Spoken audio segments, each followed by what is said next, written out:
Tears of the Kingdom is here, and so far, after putting countless hours in it, I absolutely love it. The grand scale of the world and little details found everywhere are impressive to say the least. And after talking to other Zelda tubers about this, like Zeltec, we came to the conclusion that Breath of the Wild feels like a beta, an unfinished game, when you compare it to Tears of the Kingdom. The amount of things that you can do, find, and see in this new game is staggering, but as you can imagine, you will also come across a lot of weird claims. Myths that are either true or false. And so today we will look at 15 of them to see which are real and which ones are fake. So let's dive right in.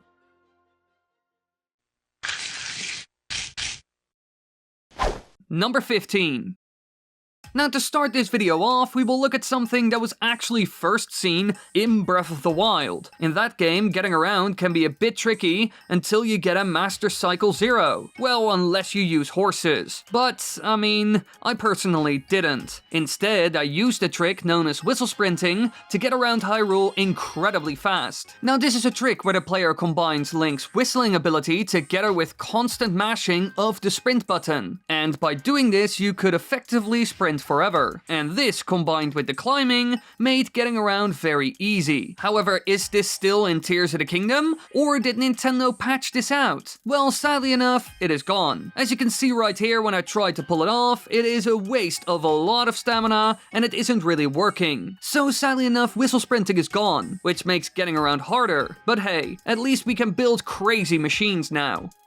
Number 14. When you first boot up Tears of the Kingdom, you can see that Hyrule looks the same, but if you look closely, you can see that almost everything is different. Shrines are gone, new settlements are there, and Hyrule Castle is, for the most part, in the hands of Hylians. So clearly, after the defeat of Calamity Ganon, huge steps were made to restore and rebuild Hyrule. Meanwhile, any old relics disappeared, or were transformed into tools for the Hyrulean Kingdom. But some people claim that you can actually find small memorial plaques that were placed by Princess Zelda to honor those that died during the Great Calamity. But is this really in the game? Well, yes, there are multiple even. For example, this one that can be found near Hyrule Castle. But this isn't the only one. Even outside of the walls of Hyrule Castle town, these can be found, which is a fun little detail. Stuff like this adds character to the world and makes it feel alive. So I love that this claim is 100% true. Number 13. On the starter island where you first get your Zonai powers and learn how to use them, you are allowed to really play around with many new concepts that the game has to offer, just like the Great Plateau did in the previous game. And as you can imagine, many people love this. And one mechanic that is seen a lot is rails that you can ride on with a minecart, or ride on with a hook. But quite quickly, many people, including myself, found out that you can also fuse a minecart to your shield. By doing this, you can easily shield surf down any hill, and this alone already makes it a great option. However, can you also grind down rails by using this minecart shield? Well, yes, and this is another way of using these tracks. This way you can get around easily, especially if the rails go down, allowing you to gain momentum. So in general, fusing a minecart to your shield is the perfect way to shield surf both on grasslands as well as many other terrains. So in general, fusing a minecart to your shield to improve your shield surfing is a really good idea. Number 12. Now it's clear that traveling in this new Zelda game is very important. The world is huge after all, and certain tricks like whistle sprinting can't help you anymore. And so people had to come up with new tricks to get around as fast as possible. And so some started to wonder, can you pull out a wing mid-air and then travel to your destination using it? Well, yes, but it is hard to pull off. This is called the Midair Hoverstone trick, and in order to do it correctly, you need to do 3 simple steps. First, you get up in the air, then you pull out a wing. Now, as soon as you get out of the menu, you pull out your paraglider immediately. And at that point, you just need to have your timing right, so you can jump on the wing. As you can see, it requires some good timing. But when pulled off correctly, you can travel a lot further than you normally could. Number 11. Now, with the sky being accessible in Tears of the Kingdom, we soar through the sky a lot, either going up or down. And ever since Breath of the Wild, we have seen that the sky can grant some amazing resources, with the most important one being fallen stars, which are sometimes seen at night and must be collected before day comes, otherwise they are gone. But some started speculating that in Tears of the Kingdom, you might be able to harvest them while flying through the sky. But is this real? Well, yes, 100%. You can come across a falling star when diving down back to the surface world, and if you get close enough, you can grab it, which is really cool. And I bet in time people will take advantage of this, maybe by creating a flying machine which allows you to fly around for ages while collecting any stars you see. I mean, we have seen some amazing machines so far, so who knows? Number 10. Now, fusing is one of the best new features they have added to a Zelda game in ages. It allows for so many creative things, like the minecart that I mentioned earlier. However, you can add many other things to it as well, and so some people came up with, an interesting idea. What happens if you combine your shield with butter, which can sometimes be bought from merchants or travelers? Now, in cartoons, something like this would allow you to shield surf more easily, with the butter creating a smooth ride. But does this even work? Or will you fail miserably? Well, sadly enough, this stuff doesn't work whatsoever. In the end, you will just waste a bunch of butter and fall many times. So sadly enough, this game doesn't completely follow cartoon logic. Number 9. Now, we all know about the Koroks. They were a big part of Breath of the Wild, and now they are back once again. But this time you need to do more than just find them or solve a puzzle. Sometimes you gotta help them reach their friend. And as we have all seen on the internet, some people really love to mess with these little guys, with some going way too far, to be honest. But after seeing all of that, I did start to wonder about something. Can you ascend through a Korok? Well, yes. Even though it is an ungodly deed that shows us all that we've been abandoned by the creators of this world. In general, you can ascend through anything in the game as long as it doesn't break the game itself and the surface isn't some incredibly odd shape. So going through a Korok by using recall to get one above you and then using ascend 100% works. Now, doing this is kind of pointless, but in a lot of cases being able to do it is the point. Number 8.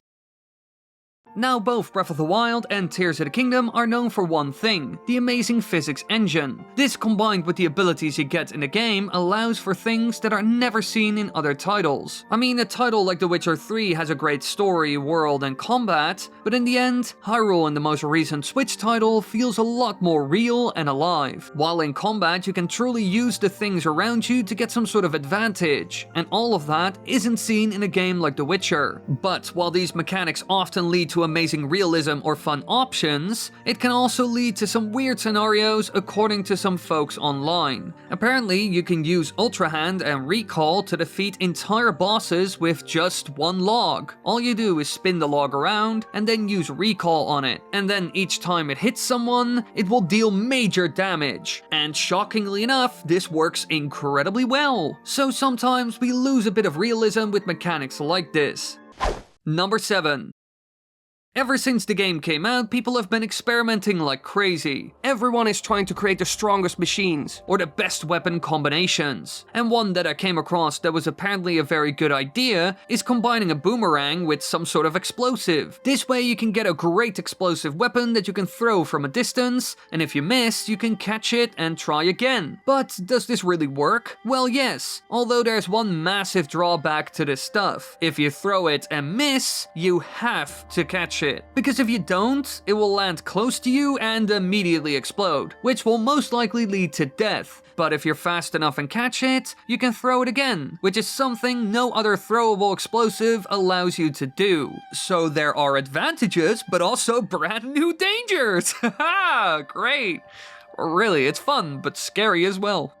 Number 6.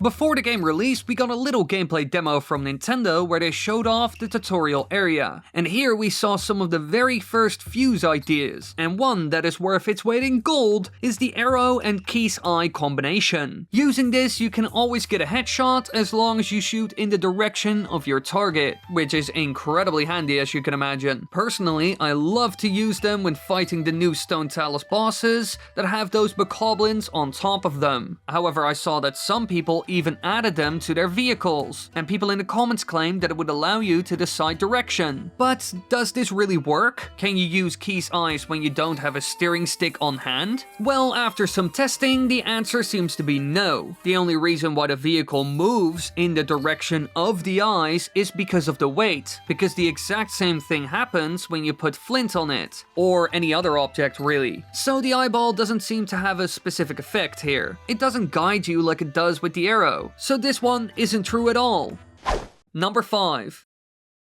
Now, a couple of minutes ago, I talked about how you could pull out and use a wing in the sky, allowing you to travel so much further. However, are there other tricks that can help you traveling using a wing? Well, yes, and one that works uses recall in an interesting way. For example, you're somewhere in the sky and want to pull out a wing. In a lot of cases, this is tricky without a runway. If you just throw it over the edge, you will most likely lose it. And the tipping over the edge strategy also rarely works. But some people online have come up with the perfect solution, using recall to position your wing. As you can see right here, you just put it where you need it and then you put it on the ground again. Then you just stand on it and use recall, and let go at the right time so you can easily fly away without any blunders. This is a small thing, but it works incredibly well.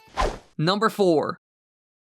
One thing I noticed as soon as the game dropped is that many Nintendo fans are a bit, nuts. Within days, the internet was flooded with videos of everyone doing horrible things to the poor Koroks of Hyrule. And within no time, people started to claim that you could also get rid of these buggers forever. But can you actually kill them in the game? Well, after trying again, and again, and again, I would say the answer is no. No matter how hard you hit them, no matter how many explosives you throw at them, they cannot die. Which can be a blessing when you're trying to move them. You can be quite rough with them. So this myth is 100% not true. They seem to be immortal beings that would be terrifying if they weren't so nice. Number 3. In this video, we looked at a couple of wing tricks so far, but according to the internet, there's another one. As we all know by now, when you take out a wing and fly on it, at some point it will disappear, and so you are limited in a way. But is there a way to get around this? Well, yes, and it's called Infinite Glide, and actually 100% works. All you do is get your hands on a number of wings, and then you combine all the excess ones together in a line using Ultra Hand. At that point, you just grab them and fly off, and once the wing you're standing on almost runs out, you have to do one thing. Connect the others to the one that is almost spent, walk up onto the next one, and detach any others you have. Now, by repeating this process, you can travel incredibly far without a problem. Heck, when you run out of wings, you can even paraglide to get a bit further. So while you might think at first that this simple trick wouldn't work, or that it would be a pain to pull off, it's actually quite simple and really effective. Number 2.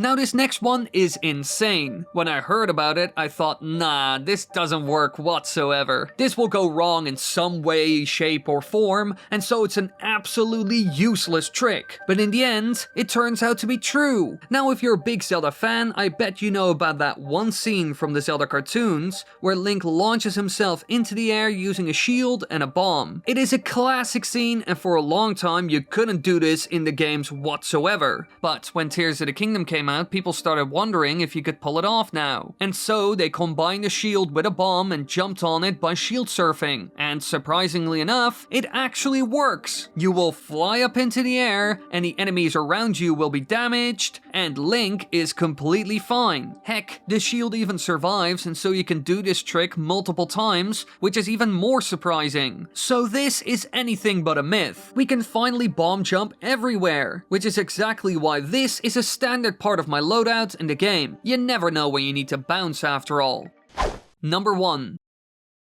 Now, after finding out that explosives could be used in interesting ways by combining it with weapons and even shields, others started to wonder if you could take it all to the next step. Can you combine a bunch of bombs together to create the ultimate weapon? Something that could destroy bosses in one shot? Well, after looking around on the internet, it seems like you can do this, and it works. However, it is risky to do. You can, for example, combine a bunch of explosive barrels and then throw them next to a Hinox. This will kill it instantly, but if you mess up, you can also blow yourself up, and then you're the one who dies. So yes, this does work, but I will say there are better ways of getting rid of bosses in the game. But apparently, the damage does stack. Now these were all the myths we could cover today, but don't worry, I also did a video on Breath of the Wild myths, so go check it out now. Thank you all so much for watching. I hope you enjoyed this video. If you want me to do more videos like this, let me know in the comments down below. Subscribe, click the bell button, and leave a like. Yay! Yeah, I hope y'all enjoyed. Thank you all so much for coming. More content coming. Tears of the Kingdom is pretty lit. I quite like it. I end up wanting to play it for an hour, and then I played for 3. So my sleep schedule is messed up, but hey, that's life. Thank you for watching. Bye. Bye. Bye.